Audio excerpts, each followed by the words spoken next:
clown tells the story of a king, Ihon, and a clown, Hassan, who are both lookalikes. The king is this cruel, crazy, extremely paranoid person, and we're shown early on that he killed his baby brother to have a clear path to the throne.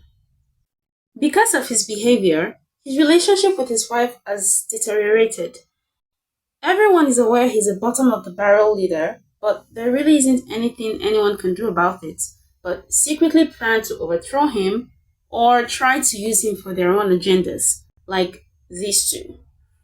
We see him being drugged constantly and manipulated by them, and they are so good at playing into his paranoia and fear and getting him to do things that benefit them. Due to his cruelty and very erratic nature, he's earned a great number of enemies among his court, his family, his people, and so when one of his loyal advisors discovers Hassan the clown, noting their striking resemblance, he starts getting some ideas. He wants the king to go away and be weaned off the drugs, hopefully returning to his much saner and kinder self with a mind that is not addled with drugs.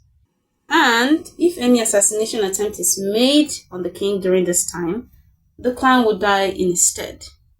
He presents the clown to the king as a puppet for their use, and the king accepts.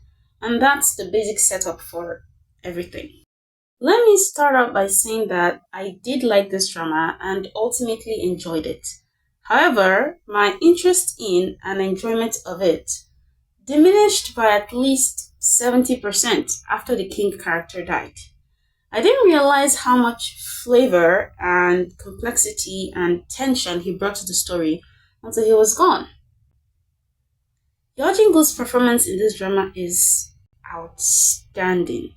He played three very distinct roles: the king, the clown, and the clown pretending to be the king. And in every single scene he was in, I knew exactly which character was being portrayed just by observing his mannerisms. Being able to do that as an actor takes enormous talent and dedication to give what is required by the script. So please, for the love of Jehoshaphat, someone give him another meaty role like this so he can slay as God intended. Boom!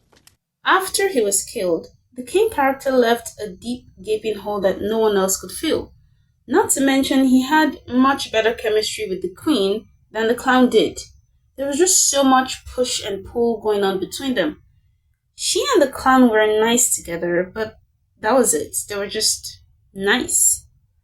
Anytime the king and queen were in the same room, you could practically see the words relationship status. It's very, very complicated, etched above them.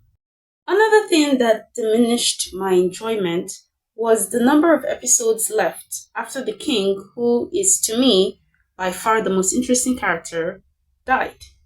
I kept on wondering, what if he was a definitive male lead? How could a writer go about redeeming a character responsible for so many despicable and heinous things? Could he even be redeemed? He would have to painstakingly try to mend the relationship with his wife, with his family, with his court, with his people. It would have been a very arduous journey, and there will be many relationships that would prove impossible to mend because of his past actions. He would have to live without reality and regret. But he would finally stop being a puppet that was swayed and controlled by these two through his fear and drugs, and he would grow to be a better man and king. And it makes me sad, especially when I think of the actual ending of the drama. Ugh. Brother, ugh. Anyways, if you've seen the series, what were your thoughts?